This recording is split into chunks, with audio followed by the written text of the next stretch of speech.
Seems like every time you piggyback off a Tiger, it goes well. Is there something to that? Like, what do you think's going on there? I don't really know. Last year when he started making starts and I would relieve him, we joke around and just say it's like a 1-2 punch. And Peyton, the starter shut y'all down pretty good, but then they brought in their reliever, had been a weekend starter. Just what was the key to y'all jumping on him like you did? Yeah, I just think being fastball efficient and just getting our best swings off, continuing to just like use the middle part of the field. Credit to their starter, did a really good job.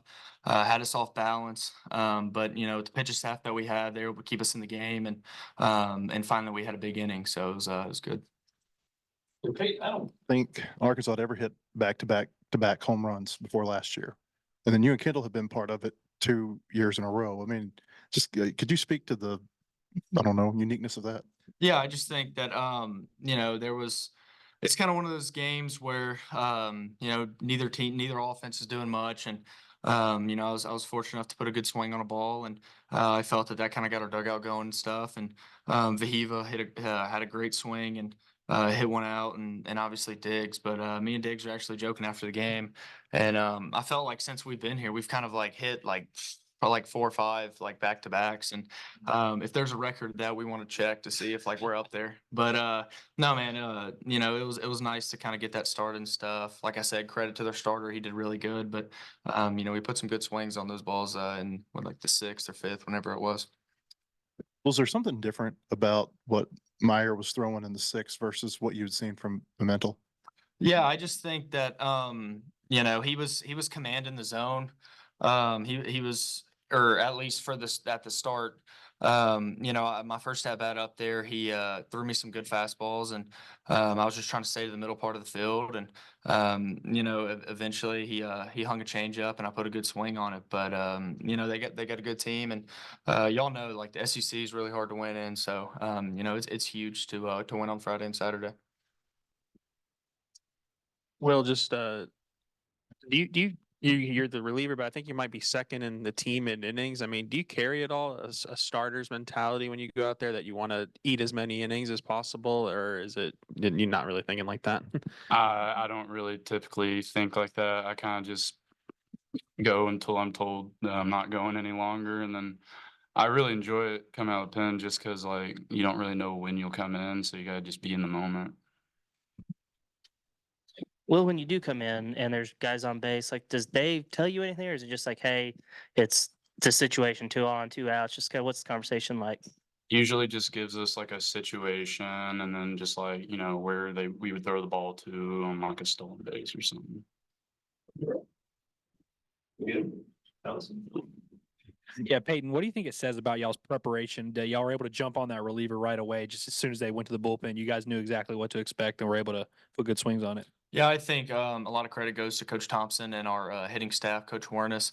They do a really good job prepping us and scouting report and stuff. And so, just listening to them and believing in them and sticking with our approach. Kind of like I said, staying in the middle of the field. And, I think that's ultimately why I had success in that sixth inning. And I guess for both of y'all, just each game you have a good starting pitcher on the mound, but for Will to save the bullpen and have Gackle and all these guys available tomorrow, just what does that do for the team mentally going into Game 3? Yeah, I mean, it's huge. As a hitter, to knowing that we have, a guy like Mac that can just chew up innings, throws a ton of strikes, veteran guy, very experienced. And so for him to go out there and, 5 or 6 run lead in the SEC, it can flip on you quick. And so for him to go out there after that big inning, give us a shutout inning, that was huge. Kept the momentum back on us, but it's going to be huge, man. It's hard to sweep a team in the SEC. And so as long as, you can have as many guys on Sunday, it's going to be huge for us. I think it's pretty big for like a guy like Molina who's going to pitch on Sunday, knowing that there's plenty of arms behind him where he doesn't have to go 7, 8 innings and try and go the whole game, where we got plenty of guys that can back him up. Peyton, I guess you mentioned you and Kendall hitting back to back. Like, do y'all say anything to each other? Like, especially after one of y'all's hit a home run that maybe you could give something to the other if y'all are both lefties. Yeah, I mean, definitely like if one of us hit a home run or put a good swing on a ball, kind of go before going back to the dugout, just kind of like little quick, 5-second. This is kind of what what he threw. This is kind of like what you need to expect. But Kendall's a great hitter, and we're very lucky to have him, not facing him. But just little kind of side convos, maybe 5-6 seconds, but nothing in particular. No, I actually was just so fired up. I was kind of scared. I gave Gage, our bat boy, a concussion. I thought I hit him too hard. But not today. Peyton, what's it been like watching Ross Lovich go against his former team and have the success he's had the last 2 days? Yeah, so I think, Ross, honestly, since he's as every at bat that he has, he's made the most of it. He looks really comfortable in the box, really confident. And when you have a hitter like that, that's locked in like that, that he's probably going to get a hit, and or at least expect to get a hit. And baseball is really hard, so you got to go up there and just let it fly. And I feel like that's what he's done. But it's super cool for him to be able to come out here and play well, especially against Missouri being his former team. But super proud of him and all the work he's put in. Thanks. Appreciate it, guys. Be tomorrow.